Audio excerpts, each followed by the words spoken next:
Welcome to great Andhra big story. నేను అనుష. 2024లో Telugu Desam, Janasena, BJP కూటమి అధికారంలోకి వచ్చింది. కొత్త ప్రభుత్వం, కొత్త ఎనర్జీ. వీటితో పాటు రెండు గట్టి టార్గెట్లు. ఒకటి, వైకాపా నాయకులను ఏదో ఓ కేసులో లోపలేసేయటం. రెండోది, అమరావతిని వేగంగా పట్టాలెక్కించడం. 2025 అంతా ఒక రకంగా రెడ్ బుక్ మిషన్ లా గడిచింది. కానీ అసలు కథ 2026 నుంచి మొదలవుతుంది. ప్రజలు అడుగుతారు, సరే బాస్, 2 ఏళ్ళు అయ్యింది, ఇప్పటి వరకు ఏం చేశారు?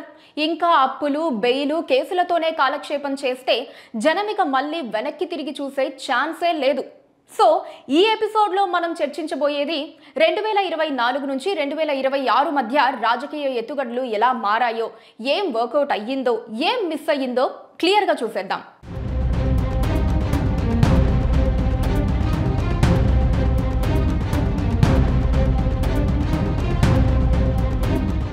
రెండు 2024 నుంచి 2025 చివరి వరకు కూటమి ముందు ఉన్నది రెండే లక్ష్యాలు. ఒకటి, వైకాపా నేతలను అందరినీ ఏదో వంకన జైల్లో వేయటం. అది అవినీతి కావచ్చు, లేదా సోషల్ మీడియా కామెంట్లు కావచ్చు, లేదా పాత కేసులు కావచ్చు.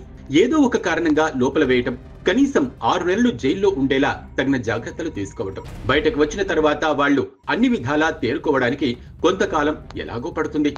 రెండో లక్ష్యం, అమరావతిని చకచక పట్టాలు ఎక్కించడం. ఈ 2 లక్ష్యాలే చూసుకుంటూ ముందుకు వెళ్తుంటే 2026 ప్రారంభం నాటికి కొంతవరకు టార్గెట్ చేరుకుంటారు. మద్యం కేసులో జగన్ను కానీ, మరే కేసుల్లో అయినా మిథున్ రెడ్డి, పెద్దిరెడ్డిని కూడా లోపల వేస్తే జాబితా దాదాపు పూర్తయిపోయినట్లే.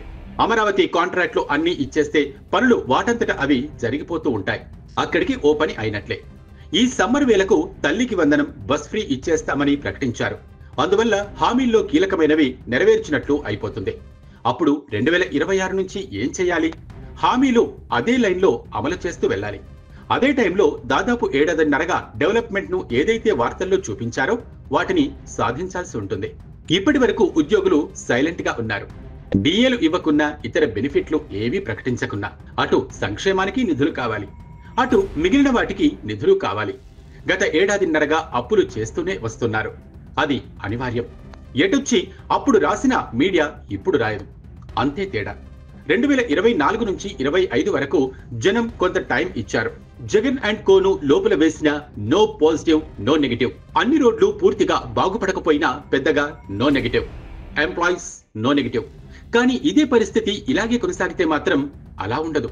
2026లో కూడా గత వైకాపా పాలనలో అనే బై డిఫాల్ట్ లైన్ ప్రతి వార్తలో ముందుగా రాస్తాము అంటే నడవదు. ఎందుకంటే అప్పటికి అధికారంలోకి వచ్చి 2 ఏళ్ళు అయిపోతుంది. ఈ 2 ఏళ్ళు మీరేం చేశారు అనే పాయింట్ ఎదురవుతుంది. అలాగే ప్రతిసారి మళ్ళీ జైల్లో పెట్టుకుంటూ పోతాం అంటే అది కుదరదు. ఎందుకంటే వన్స్ బెయిల్ వచ్చేశాక ఇక ఏమీ ఉండదు, కోర్టు వాయిదాలు తప్ప. 2027 వచ్చేసరికి పరిస్థితి ఇంకా మారుతుంది. టోటల్ హామీలు చేసి చూపించాలి. అప్పుల లెక్కలు బయటకు రాకుండా కాపాడుకోవాలి. నాయకులు రోడ్ల మీదకు రాకుండా చూసుకోవాలి. జనాలకు తేడా పాజిటివ్ గా తెలిసేలా ఉండాలి, కానీ నెగిటివ్ గా కాదు. లేదా ఏ పార్టీ అయినా ఒకటే తీరు, ఏ రాజకీయ నాయకుడైనా ఒకటే తీరు అనిపించుకోకూడదు. సో ఈ రెడ్ బుక్ హడావిడితో 2025 వరకు గడపడం పార్టీ శ్రేణుల వరకు బాగానే ఉంది. కానీ ఆ తర్వాతనే ఎలా ఉంటుందో చూడాల్సింది. ఇదే ఇవాల్టి బిగ్ స్టోరీ. మరో బిగ్ స్టోరీలో మళ్ళీ కలుద్దాం.